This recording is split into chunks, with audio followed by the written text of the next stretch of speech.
दोस्तों, हमारे solar system का स्टार यानी कि हमारा सूरज, ये हमारे सोलर सिस्टम के सेंटर में स्थित है। इसके ग्रेविटेशनल फोर्स से ही सोलर सिस्टम की हर बॉडी जुड़ी हुई है और इसके इन्फ्लुएंस में चारों ओर ऑर्बिट कर रही है। मतलब आप, मैं और ये पूरी धरती लगातार सूरज को ऑर्बिट कर रहे हैं, यानी कि चक्कर लगा रहे हैं। अब आप सोचो कि आप सुबह सुबह उठकर अपने घर की बालकनी में बैठे, एक हाथ में चाय का कप लिए धूप सेक रहे हैं और बाहर के शानदार नजारों का मजा ले रहे हैं। तभी अचानक टीवी में एक ब्रेकिंग न्यूज आती है कि हमारे सूरज का एक बड़ा सा टुकड़ा टूट गया है और धरती की ओर आ रहा है। और आप सोचने लगते हैं कि ये क्या हुआ और कैसे हुआ। आप जल्दी से आसमान की तरफ देखते हैं और पाते हैं यहाँ तो सब कुछ ठीक है, लेकिन कब तक। अब आप अपनी इमेजिनेशन से बाहर निकलिए और सोचिए, अगर ऐसा सच में हुआ तो मतलब सूरज का कोई टुकड़ा टूटकर उससे अलग हो जाए तो क्या होगा। सुनने में थोड़ा अजीब तो लगता है, लेकिन चलिए अब हम जानते हैं इस सवाल का जवाब एक साथ मिलकर। दोस्तों, शुरुआत करते हैं। आखिर सूर्य का निर्माण कैसे हुआ। सूर्य के निर्माण की कहानी आज से 4.5 अरब साल पहले शुरू हुई, जब धूल के कण और गैस के ठंडे बादल, जिसे निहारिका या नेबुला कहते हैं, जिसमें विस्फोट होने के कारण बादल के रह जाने से उसके अंदर मौजूद रॉ मटेरियल उससे अलग हो गया, जब बाद में आपस में ग्रेविटेशनल कोलैप्स यानी कि गुरुत्वाकर्षण के कारण आपस में जुड़कर इसी नेबुला के बीच में सूर्य का निर्माण हुआ। ठीक वैसा ही हो रहा था जैसे किसी तारे का निर्माण होता है और बाकी के मटेरियल ने सूर्य के चारों ओर चक्कर लगाते हुए ग्रहों का निर्माण किया। सूर्य मुख्य रूप से हाइड्रोजन और कुछ मात्रा में हीलियम गैसों से बना है। इसके साथ ही ऑक्सीजन, कार्बन, लोहा और नियोन भी मौजूद है। अब आप सोचिए कि हम आखिर सूरज को काटेंगे कैसे, क्योंकि सूरज के केंद्रीय भाग का तापमान 1.5 करोड़ डिग्री सेल्सियस एवं सतह का तापमान 5507 डिग्री सेल्सियस है। तो इस दुनिया की ऐसी कोई भी चीज नहीं है जो सूरज को काट सके, लेकिन हम तो यहाँ पर सिर्फ अपनी इमेजिनेशन में चल रहे हैं। तो चलिए मान लीजिए कि ऐसा कोई मटेरियल है जिससे हम सूरज को काट सकते हैं। तो हम सबसे पहले क्रोमोस्फेयर को एक छोटा सा टुकड़ा काटेंगे। अब जो हमने एक टुकड़ा काटा है, ये टुकड़ा भी धरती के साइज से कई गुना ज्यादा बड़ा होगा, लेकिन इसकी डेंसिटी सूरज की कोर और धरती की डेंसिटी के कंपैरिजन में काफी कम होगी। अब जैसे ही मैंने ये टुकड़ा काटा, जानते हैं क्या होगा। तो मैं आपको बता दूं कि इस छोटे से टुकड़े के काटने पर कुछ भी नहीं होगा, क्योंकि सूरज का ग्रेविटेशनल फोर्स इतना ज्यादा है कि ये टुकड़ा वापस से सूरज की तरफ खींच लिया जाएगा। पर मान लीजिए कि हमने सूरज का एक टुकड़ा काटा और अब आप धरती पर लौट आइए। अब आप सोचिए कि इससे हम पर और सूरज पर क्या असर होगा। तो आपको यहाँ पर सूरज की शेप में थोड़ा सा अंतर दिखाई दे सकता है। इसकी चमक ऑलमोस्ट उतनी ही होगी और सूरज के पास अभी भी इतना मटेरियल है कि वो अपने आप को मैनेज कर सकता है। लेकिन क्या हो अगर ये जो टुकड़ा हमने काटा है वो धरती की तरफ आ जाए। ऐसे में टुकड़ा हमारी धरती से नहीं टकरा सकता। जैसे ही टुकड़ा धरती के एटमॉस्फेयर में एंटर करेगा तो एटमॉस्फेयर और इसके बीच एक वैक्यूम पैदा हो जाएगा और ये वहीं पर खत्म हो जाएगा।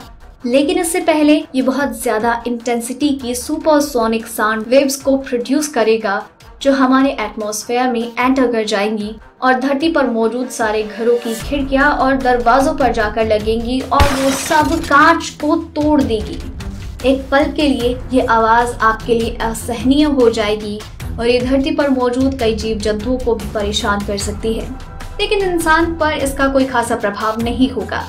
तो चलिए इस बार हम थोड़ी ज्यादा मेहनत करते हैं और सूरज को आधा यानी कि 2 टुकड़ों में काट देते हैं। लेकिन क्या इस बार अंजाम पहले की तरह होगा? तो मैं आपको बता दूं, नहीं, बिल्कुल भी नहीं। इस बार हमने सूरज को आधा काटा है। इसका एरिया करीब 460 स्क्वायर किलोमीटर का होगा। और हाँ, इस बार हमें सूरज की सॉलिड कोर को भी काट लिया है। और सबसे पहले तो ये जान लीजिए कि हमारा सूरज पूरे सोलर सिस्टम का 99.8% ज्यादा मास ऑक्यूपाई करता है और अगर एक झटके में इसका आधा टुकड़ा काट दिया जाए तो जाहिर सी बात है कि पूरे सोलर सिस्टम का बैलेंस बिगड़ने वाला है। और सारे ऑब्जेक्ट अपने ऑर्बिट में भटक जाएंगे और एक दूसरे से टकराने लग सकते हैं कि कई सारे एस्टेरॉइड अपनी धरती की तरफ आने को होंगे और धरती से टकरा जाएंगे।